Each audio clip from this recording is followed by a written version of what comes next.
Welcome to Jammin' with Jason Mefford, a show where we discuss topics relevant to chief audit executives and professionals in audit, risk, and compliance.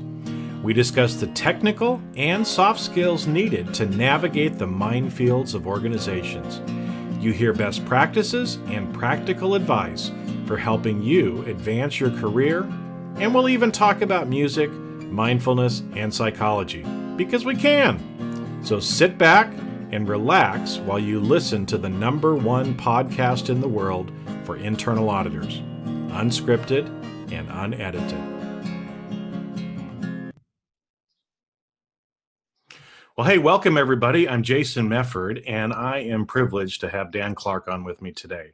And met Dan a little while ago, went back and actually read his book called Dare to be Different, that we'll talk a little bit about today. But really excited to have Dan on here because Dan is one of those guys. You know, you've got some gray hair, Dan, because you've been in the industry for a while. I've got no hair. You know, that's why I wear a hat all the time, and gray hair as well. But you know, just to kind of give the listeners a little bit of background. I mean, you've had a 30-plus year career. You know, worked for Citibank for many years. You've been a chief audit executive at a few different places now at a regional bank up in the Northwest. And you know, I love too, because when we talked before, you referred to yourself as the GOAT of Audit. So maybe tell our listeners, what's the GOAT of Audit mean? Well, that's a new one for me. I just decided to be the greatest of all time because nobody has claimed that yet. So you know, I've got some skills. I'm not married to a supermodel. I don't eat avocado ice cream, and I don't play football. But I figure somebody has to be the GOAT. It might as well be me. Well, and I love that term too. I think before when we talked, you were using the Antichrist before, which I think is great. And I think GOAT is great because greatest of all time, you know, it's like reference back to Muhammad Ali a little bit. But I think also, you know, that because the acronym GOAT, you know, sometimes you may seem like a goat to people because you're saying things that other people aren't saying. And that's one of the reasons why I wanted to talk again today, because I think that's lacking in internal audit. You know, it tends to be a very, well, we use the word systematic and disciplined, but I think often that ends up meaning boring and, right? Why do we even have internal audit in organizations? And I think we've got to kind of shake it up, talk about some of these elephants in the room and other things like that. So yeah, I mean, and as far as, you know, your book, this Dare to be Different, which I thought was interesting because the subtitle is An Auditor's Personal Guide to Excellence, right?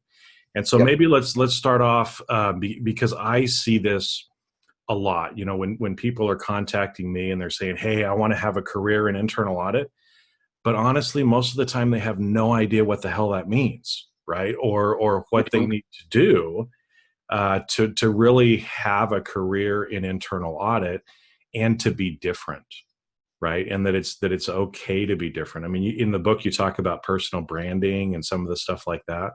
Mm-hmm. So maybe just kind of give the listeners a little flavor for, you know, around branding and actually, you know, having a career in audit. What are some of the things that you should be considering or trying to do? Sure. I think it's an interesting career. And it's changed a lot over the past few years. I know when I was actually started my career in banking, I was in the business line and I didn't like auditors because I thought they were too myopic. They focused on the little stuff. They were nitpicky. It was like being married to my job, and I didn't want to be married to my job. The job was something to do to help other people do some stuff. When I got into audit, I got into it because someone convinced me that at Citigroup, they wanted to change what audit was perceived and what audit did. And the change was going from the traditional ticking and tying and testing and being detective to becoming more predictive in nature and understanding the risk associated with the business and talking to people who run businesses at their level about the risk that exists for them. And to do that, it's a complete different skill set than what the old auditors used to have. Yep. And there's nothing wrong with tradition. I mean, if you remember Fiddler on the Roof, and I really like this because when you look at Tevye, the star, his first daughter wants to marry a revolutionary, and that's against tradition. Yet he gives in, says, okay, go ahead. The second daughter wanted to marry someone who the matchmaker didn't pick. And he goes, well, tradition says you have to marry who the matchmaker picked, but go ahead. And so tradition was broken a little bit. And by the end of the movie, tradition was still valuable, but it had been modified a bit to meet the modern age. And I think that's what's missing in audit. I think we focus and continue to focus on the tradition, the technical side of it. We miss the soft side, and we don't help people become meaningful auditors. We just help them become auditors. Yeah. Well, and I think that's a great example. I mean, Fiddler on the Roof is a great movie, right?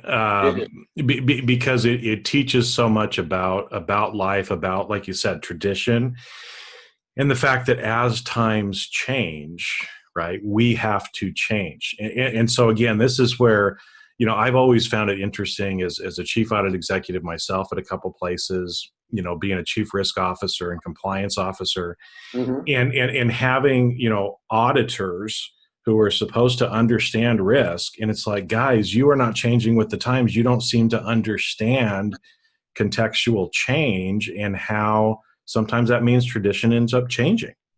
Yep. Right.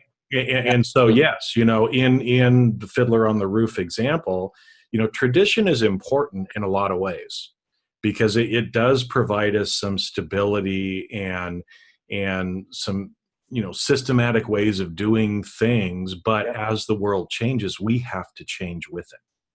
I agree. And one of the true examples, and this gets to my being antichrist of audit. If you think about the risk assessment methodology, when you really look at risk and you determine what exists and to what impact it exists, we now have risk assessments that people complete who actually don't really understand the business they're completing it on. And what they've done is they've taken a sample of something and said, okay, I'm going to apply this to my organization, when probably half the risks that they're looking at don't even apply to their organization. But it's the form over substance, and they fill it out, and then they do that. The other one that I will pick real quickly, which really is a pet peeve of mine, it's about controls. You have your risk and you have your controls, and people now rate controls. They're either effective, somewhat effective, majority of the time they're effective, or they're ineffective. So there's 5 different ratings on how effective a control is. And I tell my staff, and they really get tired of me saying this, but I'll say it here too, a control either is effective or not. There is no control that is somewhat effective. And for us to be able to rate a control as somewhat effective because the business wants to feel good about a control that they didn't design well or implement well or doesn't work all the time, doesn't make sense to me, yet audit allows that to happen. And that's part of the tradition that needs to change. Controls either work or they don't work. If they're designed not to work, they're not a good control. It's just that simple. And yet auditors will continue to argue with me and other people that, no, you can have a partially effective control, and that's okay. I said, well, okay, well then, you know, you buy the car that only has one brake on one wheel. It's partially effective. 4 wheels. Yeah, it's partially effective. You might stop, right, if you only have one brake. Yeah. No, and I think it's funny because, you know, again, when you step back, because I teach a lot of CIA review courses, and one of the things that's on there is critical thinking. Okay, I mean, there's it's important as an auditor, and yet sometimes how illogical auditors can think, right? Because again, like you said, in a way of trying to placate management, we've created these 4 or 5 levels of how control and effective is, or how effective a control is.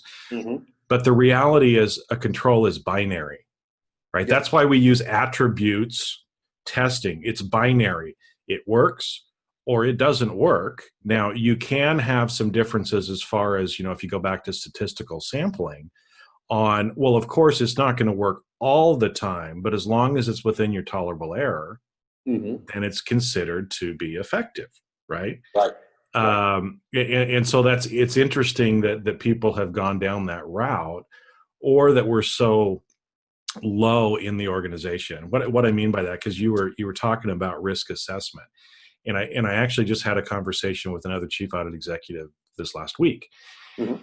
and we were talking about, because his organization now is bringing in an enterprise risk management group to do Mhm. a strategic high level risk assessment for the organization, and he's on the working team, which he should be. But his question was, I don't know that their risk assessment is really going to do what I need it to do. And so first I was like, well, just a minute, time out. What do you mean? Right. And he's thinking, well, it's not detailed enough. It doesn't get down to the control level where I need to be for my testing. And I'm like, okay, just a minute, right? Time Yep. out. Mhm. We shouldn't be looking down at like the 5-foot level.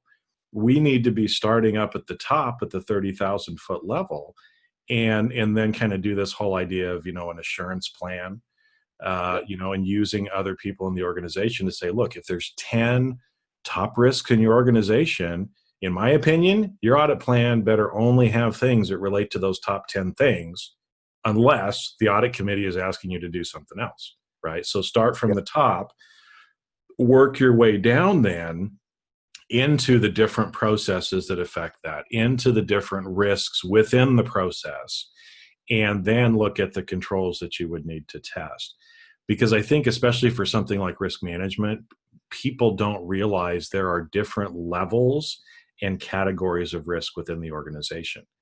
And tradition, right, Mhm. shows that Yep. auditors tend to play in that. We have PRC schedules, for goodness sakes, right? Yes. Process risk controls. That's where most auditors operate. But you know what? The C-level executives don't really give a crap about that, No. right? They don't. And so again, kind of from your experience, right? You came from an operational or business role into internal audit to try to change it, right? So that we Yes. weren't so myopic and some of those things like that. So maybe explain a little bit, because I know, Citigroup was kind of, out ahead of most people. Heck, when you were doing this 20 years ago, they were ahead of where most people are today as well. Yeah. So what were some of the things that you did or were able to change to maybe make audit more relevant to the organization and provide more value? I think the biggest thing is one of the things that we had at Citi was a business risk review function that was separate from the audit function. And a business risk review function was a higher level look at how management managed the risk of their organizations. Whereas at that time, the audit function was your traditional audit function, looking at financial risk, financial control, or controls over financial accounting, and the lower level controls. So they Mm-hmm. were looking at the transactional level, if you will, and we were looking at the procedural level or the management level. And when you merge the two together, it really became a perspective exercise rather than a technical exercise. Because one of the really good things about auditors is they're very detailed and they document very, very well, typically. Yep. Yep. One of the really good things about business risk people is they don't do that. And so when you mix them together, all of a sudden the business risk people started to learn how to document what they saw, what it meant to them, and all of that stuff, which made them better. And what business brought to it was the perspective that, this risk is a risk, but it's not that important in Mm-hmm. this instance. And this is the reason why. So as the perspective changed, then audit was able to provide, or audit and risk reviews, what it was called, was able to provide much better value to the organization and focus on things that really meant something rather than the things that typically were looked at by audit. I'll give Mm-hmm. you a real good example of how I have adapted that. When I went to GE Capital and worked at GE Capital, most people know you've got a home office and you've got global offices throughout. The risk assessment that was being done there was for the individual offices throughout the globe. What my question to the staff was, well, what home office does has an impact to those offices out there. And what those offices do have an impact to what home office does. Where do we capture that risk? It's a governance risk, a management risk, an oversight risk. Where do we capture that? And they hadn't captured it. And most people don't do that in large companies. They don't capture what the home office does because we're so mired into the lower level risk of the functions or the processes or the offices within the geographic regions that we look at, or we'll miss them and focus on something else. So to be able to bring them all together is something I learned at Citi and GE that have helped me understand that there's a ton of risk out there, but when you really get down to financial services, there's only two things you need to worry about. One is money, because if you don't have any, you're not going to be in financial services.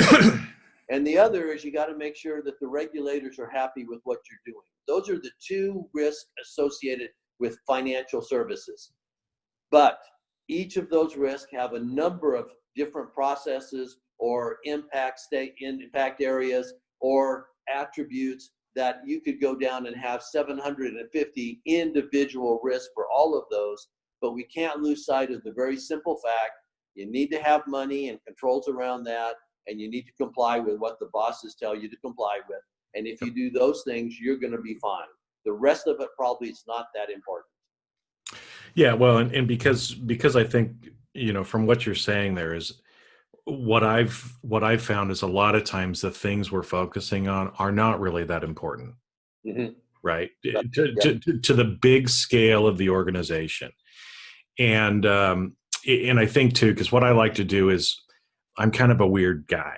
I mean, I read all kinds of stuff, and I try to make correlations between things outside of my space. So like looking at things outside of audit, outside of certain industries, even outside of business, and how do those relate back and help us do what we need to do better. And one of the things that you brought up there, a couple ones to maybe talk about is that perspective side of it, as well as kind of this whole idea of the interrelationship within the organization. Because I think, again, a lot of times people don't think about that. So maybe we'll start with the interrelation issue.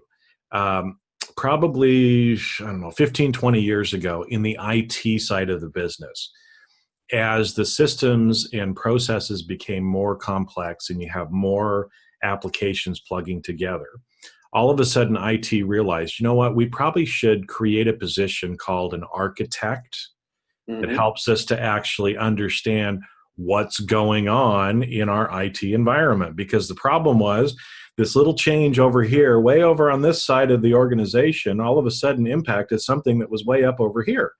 Yep. And nobody could figure out, hold it, how come that happened, right? And I think that kind of goes back to what you were talking about with, home office versus, these local offices that within the organization, there's lots of different things that are going on.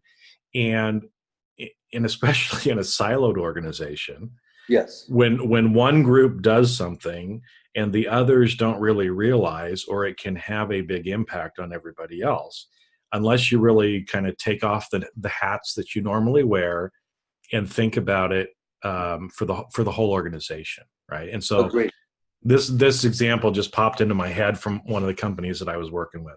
There was because different people in the organization have different perspectives too, right? And they have different incentives to do or not do certain things as well. And so this was an instance where it was a food manufacturing. We used a lot of soybean oil. And so we were probably the largest soybean oil purchaser in the country. Okay. And that meant that, what we did, moved the commodity markets. And one of the things that we needed in our processes was natural gas to be able to run our factories. And so our operations people, this was when natural gas prices were going up significantly, as same as fuel was. Okay. And so we had budgeted a certain amount, and I think the number was $5 an MMBTU that we had budgeted. Our operations people had put in their budget for natural gas. Now they were concerned that if it went over that, they'd be under budget, right? Uh-huh. And so they found a marketing firm that would give them a contract for 450. And so these operations managers wanted to enter into that because Allah, wave the magic wand, I'm 50 cents ahead without doing anything, right? So Mhm. I look good, my bonus is going to be better. And so, they bring this forward, and we say, that doesn't really make a lot of sense because of how the market's moving and all this kind of stuff. For long term, it doesn't make a lot of sense to do that. We already have some of it hedged, but we don't want to hedge the rest of it. Well, they ended up going away and deciding, no, we're going to hedge it. They hedged 100% of it. Mm. Okay. And during the year, the price dropped, right? Mhm. Which meant it was good for that group of managers because they looked good on their budget. But for Yep. the company, we lost millions of dollars, Yep. right, by being locked into a higher contract than what we should have been locked into. And so if you're not seeing those connections and those links between the different parts of your business and even the strategies that you're choosing to take, it's really hard to understand what the real risks are. Agree. Right? Agree. Yeah, and so you almost have to have. So how do you get more of that perspective? Because a lot of times, I think when we were talking before, you used the term that audit is often an island unto itself. Yeah. Okay, and I've seen that all the time too. So, if we're an island unto ourselves and we're only looking at what we're doing, well, we're not going to see everything, right? So how do we get out of or get off that island? Playing Survivor, and we got to get off the island or we're going to die, right? Hey, we want to get off before we're kicked off. Yeah. That's a great question. I think there's two things that happen. One is your own personal experiences. Those are great learning moments that if you can harness those really help. So the longer we stay in the business, the sooner we have gray hair or no hair, then that experience helps us really understand things that are going on. One of the benefits I had at Citi was it was a career unto itself. But I was in sales, I was in underwriting, I was in credit risk management, I was in operational risk management, I was in audit. I had a career of experiences that gave me a balance of what was going on in a financial conglomerate, basically. Mm-hmm. So that's one way, it's your own personal experiences. What I like to tell auditors who don't have the benefit of working for large companies or experience a lot of different things is to build a group of counselors that you can reach out to and call and say, hey, I've got this situation. How would you handle it? What did you see over here? Let me give you an example that I have in my book that really helped my team. We were going to go audit a bankruptcy unit in a mortgage company, and nobody in my audit staff had ever audited bankruptcy. And so they started reading about bankruptcy. They looked at work papers from other people in the corporation that had worked on bankruptcy. And I looked at them and I said, there's got to be a better way. There's got to be something better that we can do to prepare ourselves to go look at something we've never looked at before. So I called up one of my friends. He happened to be running a mortgage company in the Midwest. I said, hey, Bob, this is my situation.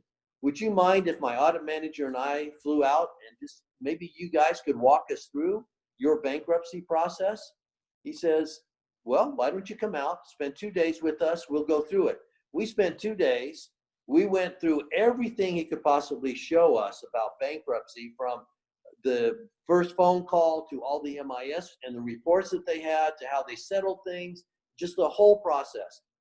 When we got through those 2 days, my audit manager and lead auditor knew a lot about bankruptcy. They then facilitated or added to that the knowledge, the book knowledge, if you will. Mm-hmm. We went down, we audited the mortgage company, and after the audit, the head of the mortgage company said, this is the first time I've had someone come in who actually knows what they're talking about. And I, of course, said, well, I've got an experienced team. Of course we know this stuff. Pat yourself on the back there, right? Absolutely. I mean, well, why am I going to divulge my secrets? But I learned from that if I have a kind of a council or a board or advisory group that I can reach out to personally, mm-hmm. and they have lots of experience, I can rely on that experience to help me make my independent assessments and judgments to do the things I need to do. So there's two ways to get experience. One is to get it yourself. The other is to leverage those people who have it that you can trust and use their experience and make it your own. Yeah. No, and I thought that was actually one of the best suggestions in the book. This little group of counselors, if you will, right? Because, and those can be people in the company. They can be, again, in completely different industries or in other different areas. And this kind of ties back to the perspective we were talking about before, Yep. right? Is everything is relative in this world. Okay. The theory of relativity is true, right? And it depends on where you happen to be, is kind of shapes the reality of what you're looking at. And somebody who is standing somewhere else is going to experience it or see it slightly different than we do. Why? Because they're relatively different. Okay. And this goes back to quantum physics, right? Again, weirdo, but yeah, I like that as well. And so without having those other people, right, that you can actually rely on and get different perspectives, how are we supposed to come to a good conclusion, right? And so again, it's the same thing, when we talk about evidence and having sufficient evidence to be able to make a conclusion. Well, what's upstairs in our individual brains isn't enough either, right? Probably the total of what's on our team, even though we've got smart people, right? The total brain power on our team is not enough for us to be able to do what we really need to do, right? And so I think that's, if you don't have one of those groups, you need to find it, right? Or start developing. Yeah, I agree. And the other thing, and there's a real simple reason that I did that, is because I'm not a very smart person. I can talk to someone about IT and say, yeah, you press this button. I still use the phone to make phone calls, okay? That's it. I don't do anything else. And I have people on my staff who can do all kinds of stuff.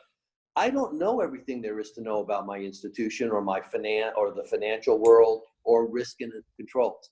I need to have people out there who know more than I do, so that when I go up against someone who knows a lot, I at least am a little better educated, that I can understand what they're talking about.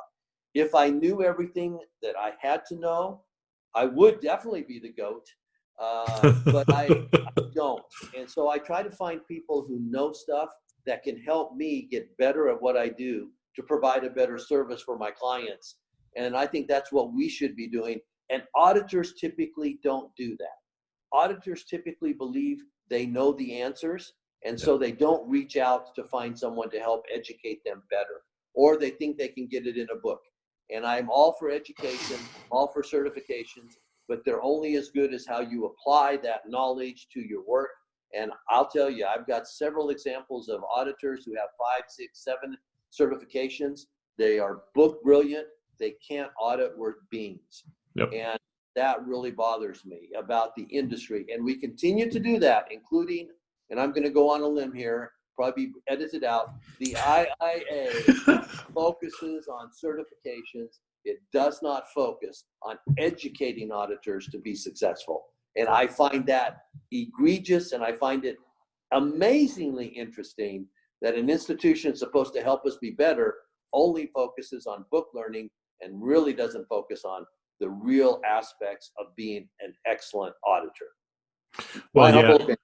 No, and it won't be edited out, man, because we have the same thought there. Is that I think in a lot of the, again, traditional, right, training and certification methods, that's where as an industry we're really stuck. Agreed. And people think, again, well, if I just learn more, then I'm going to be able to do it. And the fact is, no, you're not. Okay. Yeah. No matter how smart you are. I mean, here's the reality that hopefully people have already learned, but you can't do everything by yourself. You will not be successful if you try to do everything by yourself, because either you're going to be a jerk to everybody who looks like they know more and doesn't want to work with anybody, or you're going to end up getting in over your head, just look like an idiot. Okay. Yep. That happens, unfortunately, a lot of times with people who are very book smart. I mean, the example that you gave with the certifications, I had the name of a person that I worked with pop into my head. Okay, and this was decades ago when I was in public accounting, but it was the same thing. This person was super smart. I mean, like scored number 4 in the country on the CPA exam. So this person has a very high IQ. But when we'd do an engagement, right? Instead of actually looking at, and it was one of the big firms, right? So we had like this uber thought leaders, but this person, I'm trying not to say he or she, would go back to their college textbook to try to learn stuff. And I'm like, are you kidding me? I mean, that textbook is outdated to begin with, right? And felt like they had to do everything on their own. So we can't do everything on our own. We have to learn. And like your example with, seeking out your friend to talk about bankruptcy, before we jump into an area, we really need to understand it, right? So when you were sharing that story, it reminded me of one that I had where I made it all the way through high school, undergrad, and grad degrees, never taking chemistry. Okay. Oh, nice. Yeah. I always took biology and I loved physics. So I had a lot of physics classes. The problem was, right, then I became a chief auditor of a company with a major chemical division. So it's like, okay, right? I mean, I understand the periodic table of elements and kind of, chemical reactions in a general sense, but if we're going to audit or if I'm going to understand that part of the business, I need to learn more, right? Yeah. I didn't have to go back to school and get a PhD in, chemistry, but I did sit down for a day or two with one of the heads of one of our chemical plants who did have a PhD in chemistry, and he went through and explained the process and the different chemical reactions that were happening at these different points, so that an input would come in, chemical reaction would happen, these different byproducts would go off, how we would then take those and use and do the other stuff. Because until I understood that, I couldn't actually really audit it. You have to understand the business side of it before we can actually audit. And so that's why I've always viewed audit like a big funnel. Right. And so everything in the top that goes down, I mean, you're just learning and understanding and planning should be 60 or 70% of your audit. I mean, the detailed test work is very little of what you're actually doing at the end of the day. And if we skip those steps, then we're really not going to understand or be able to provide the value that we should to the organizations. That's well said. I agree 100%. Audit to me is a learning experience where we as auditors, our skill is to take information, assimilate it, and provide a perspective to management that they may not have had themselves. And that's what we should be doing. And to do that, you really have to listen well to what people tell you. I try to instruct my staff to always listen, not to be critical, but to understand. The critical piece comes at the end of the audit when you're looking at everything that you've seen and you get all the results. But you have to be able to understand, and that means asking questions to understand, not to criticize. It's not to find fault, it's to really understand what management is doing, why they are doing it, and what the risks are from their perspectives, because these people manage the business day in and day out. Now, they all aren't really perfect and wonderful all the time, but they do a pretty damn good job, generally speaking. So we can learn a lot. And unfortunately, auditors don't take the time to do that because they'll go in and the questions are, well, why don't you do this? Instead of, can you explain to me, how do you deal with this? Yeah. And it's those kind of things that no one really helps auditors understand, that the language you use and how you inquire about something has a big, big impact on the information you receive back that helps educate you to be a better auditor. And so the tradition is go in and ask, why did you do it that way? Versus, could you explain to me alternative things that you considered before you chose this avenue? Yeah. And it's amazing. And people just, for some reason, can't capture that. I don't understand. Well, and that reminds me, I'll have to kind of paraphrase, from the book, because one of the things that you said in here too that I totally agree with is it's not the auditor's job to tell the manager how to run the business. Yeah. But I think sometimes we tend to do that, right? Like you said, and whether it's direct or indirect, it can be perceived that way by the managers, because when you go in and you say, well, why did you do it that way? And why weren't you following this best practice? And our recommendation says you must follow this best practice. So I'm going to write you up and tell you, you need to follow this best practice. And it's like, Yeah. okay, I mean, the problem is if that's what we're telling, and we have told auditors that, because you see this all the time. Uh-huh. And that's a big timeout for me, because it's like, imagine if you're sitting on the other side of the desk and somebody comes in and tells you that. I know a whole bunch of explicatives that would be going through my head and might be Yeah. coming out my mouth to that person, because it's like, first off, who are you to come in here and tell me that, right? Again, Exactly. I've got the gray hair. You're a 20-something brand new auditor trying to tell me to follow this best practice. Mm-hmm. Who the hell decided that was a best practice anyway, right? Well, it's in my little book over here, right? It's like, Yeah. hey, that doesn't matter, right? That doesn't matter. And so we have to shift that perspective, because I think it's something else that you brought up in the book that I thought was really good, is about insight versus Mm-hmm. foresight.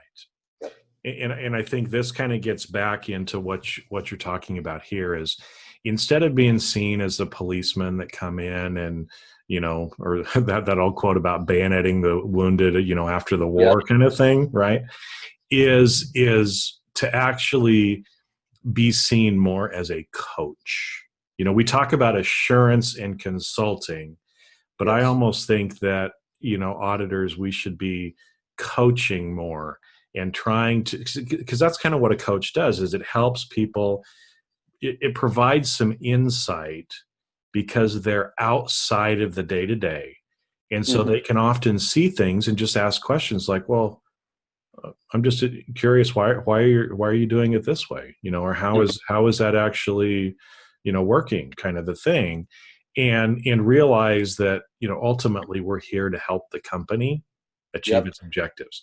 We're not here to issue 100 audit reports this last year and show that our number of recommendations went up, because most of the time that's just BS, right? I Mm. mean, and I did work for somebody one time that said, you will have 7 recommendations on this audit. Really? Yeah. And I'm like, really? They're like, oh, yeah, you've got to come up with at least 7 recommendations. And I'm thinking, what if they're doing it perfect? Right? So then I'm just making up some bullshit to put in my Right. report to say that I added value because I provided a bunch of recommendations. And again, put yourself in the other seat. People aren't going to be very happy when you're doing that. That's true. And Yep. so this relationship and the tension that we often have between the management that we're auditing, we're doing it to ourselves, Agree. because of the language that we're using and some of these other things, right? Yep. um so yeah, okay, so we just get going here. Woo! But maybe let's talk a little bit here to kind of wrap up, about insight versus foresight. Ask you a question about that, and then Okay. maybe just kind of talk about, because I know you said you're in the works of a new book that's more about soft skills, and Yeah. just kind of wanted to talk a little bit about that, because for me, I see that as one of the biggest gaps in internal audit right now, is people have to get the soft skills. Because they're even more important now. A lot of the technical stuff, the computer is doing the testing for you. Yep. So without the soft skills, people are going to be out of a job. So, Okay. so insight versus foresight. What's kind of the difference between there? Because I know the IIA says one of the things that we do is provide insight, which I agree Mm. with. So what's insight versus what's foresight?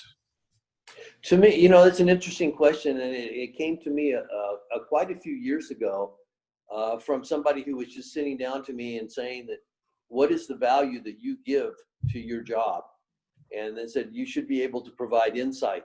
And this was like 7 years ago. And I said, okay, I get what insight is. Insight is the ability to look at things and give a opinion based on the facts coupled with experience. So that's perspective. When we did it this way, this is what happened. This is why it happened. You always provide the why. Foresight is providing the why something is going to happen. And that's a little harder to do because people say you can't predict things. I would say you probably can predict things. If you understand people, you understand processes, and you know what is going to occur when people match processes. It's like the chemical reactions you were talking about. Mm-hmm. Absolutely, things happen when people and processes mix. The more experience you have, and you can layer in controls and risk to the conversation, you can then provide foresight. And foresight is, well, if you continue to go down this pathway, these are the three alternatives you will probably face. I'll give you a good example. And this is an example that's in the book, and it's really, to me, it's a great example. We were looking at a business that was a retirement business, a pension fund business. And Citibank had bought the company in Colombia, and Citibank had an offering of a product of a time deposit for people that was paying a very nice return of a fixed rate, low risk time deposit with maybe a 3 or 4% interest rate return. In Colombia at that time, the best the business could do was about a 1.5 or 2% return. So they decided to take the pension funds of their company, of their pensioners in Colombia, and invest them in this time deposit in Citibank in New York. Mm-hmm. When we went down and audited, I talked to Jaime Humberto, who was the president, and I asked him why he did that. And he said, well, we looked at this. It's better for the customer. He's right. It was better for the customer. They get better return. It's more secure. It's offshore. It's in the United States. It's in dollars. All those reasons, very good. He even had legal opinion from the attorney saying that it was a good thing to do. I said, that's all wonderful. Did you bother to talk to your regulators? Because you have a law in Colombia that says you can't do that. And he said, well, our attorneys said we could do that. I said, well, let me rephrase the question. Did you ask the regulators if it was okay to do that? Because they're the ones who made the law. And he said, no. I said, well, just so you know, I have to write this up. I'm going to write it in the report. It's going to be a mellow issue, not a big one, because for the customer impact, it's very positive, and all that. So there was balance there, but I do have to write it up. And what I need from you is when the regulators fine you for doing this, you need to call me and tell me how much the fine was. And he says, fine, you got to do what you got to do. We do it. And 6 months later, 9 months later, I get a phone call from Jaime Humberto, and he tells me $2 million. I said, okay, got it. So being able to communicate with people things that are going to happen provides the opportunity to provide foresight. You know something is going to happen, you might as well share it. It doesn't always have to be an audit issue. It doesn't have to be the worst audit issue, and it doesn't have to impact what you're doing. And this was an interesting example because there was so much positive, and it was done for the right reasons. It was just against the law. Yep. And the little bit of retrospective, but also the future happening, you're going to get it. Reserve the money for it and be prepared to pay it out. And so that's kind of a little bit of the difference between foresight and insight. Foresight is the ability to tell people what will probably occur when they do certain actions based on the processes that you understand and you know. And so it's a big deal because it takes a lot of depth of understanding to be able to provide foresight. Mm-hmm. Well, and I think that example that you just shared is great, kind of as one to kind of tie together some of these things we've been talking about too, is, in that instance that, you were asking the right type of questions to him, right? Yeah.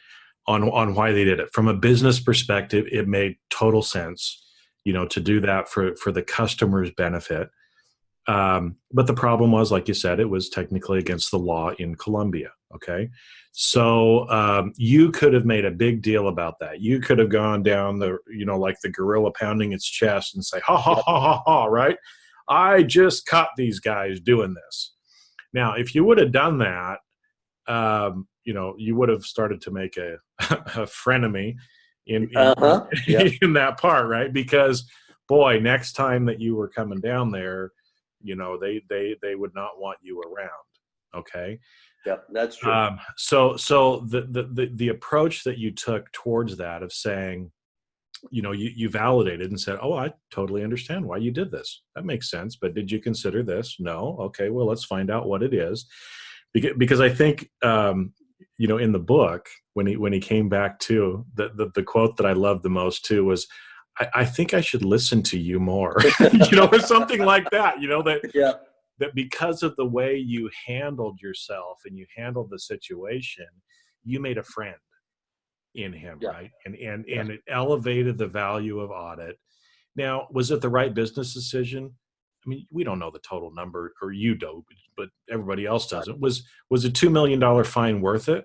Probably, if you've got a big asset base. Okay, it was still, we could have done things better, but you didn't have to drag him through the mud, or anything like that. But it shows that when you provide that insight or foresight to people in the organization, that's when the value starts to come in. Agreed. Because I talk to lots of people, and they're like, they just don't value what I'm doing, or I'm trying to add more value. But most of the time, they're not actually thinking about what actually adds value to the manager. Mm-hmm. They're thinking about how they think they're providing value, but it may or may not be what they actually want. And so, this insight and actually working with coaching, seeing instead of trying to be so independent and nobody can tell me what to do and I do everything the way that I want to do it, kind of a mentality that a lot of auditors tend to do.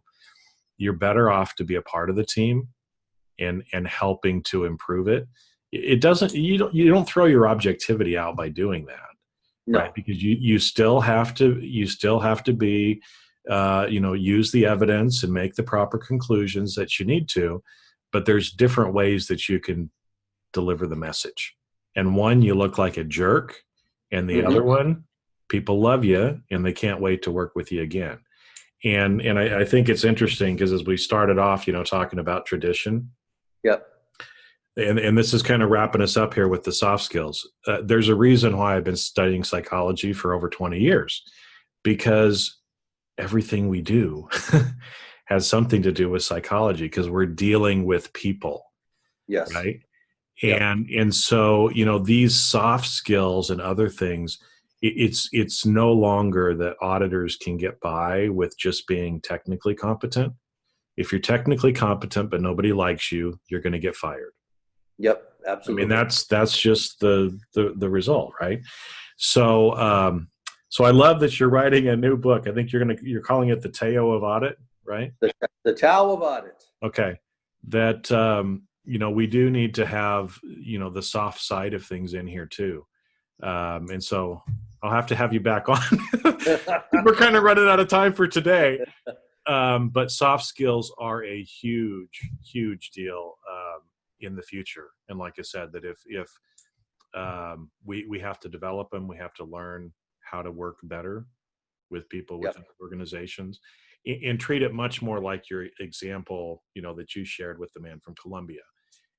That's the kind of stuff, but without some of that emotional intelligence and ability to actually, work with him as another human being, that thing could have blown up.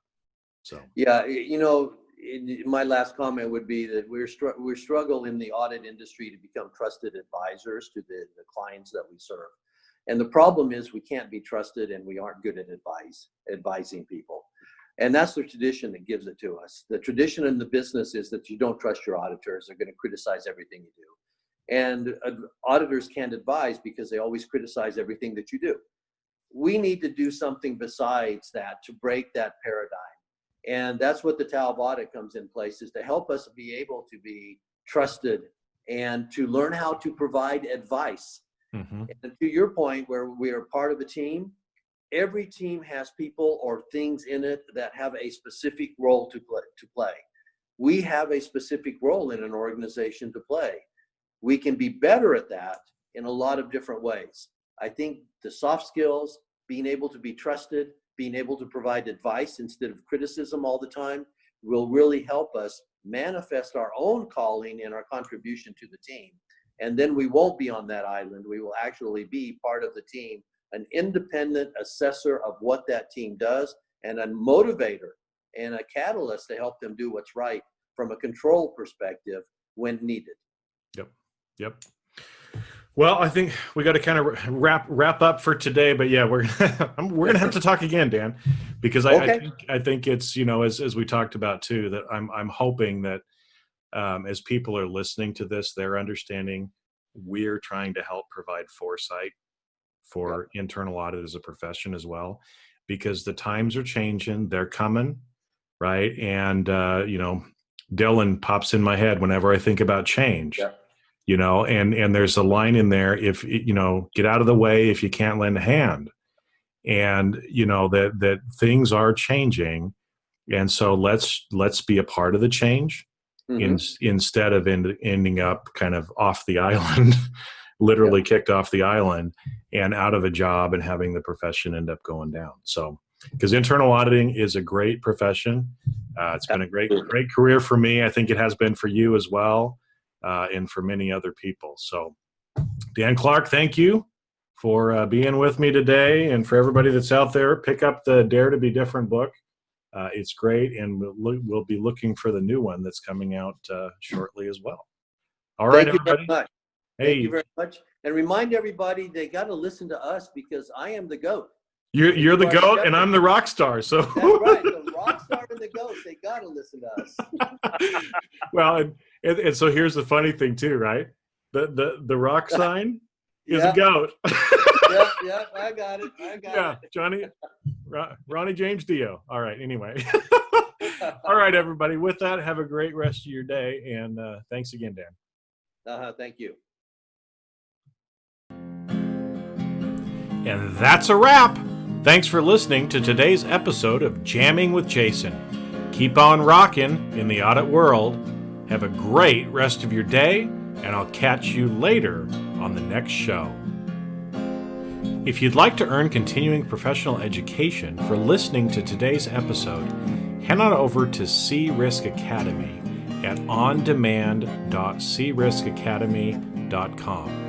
And that's C as in the letter C, riskacademy.com. Not only do you get a CPE certificate, but you also will have access to the video version of today's show. The views and opinions expressed on this show are that of the individuals and not of their respective organizations.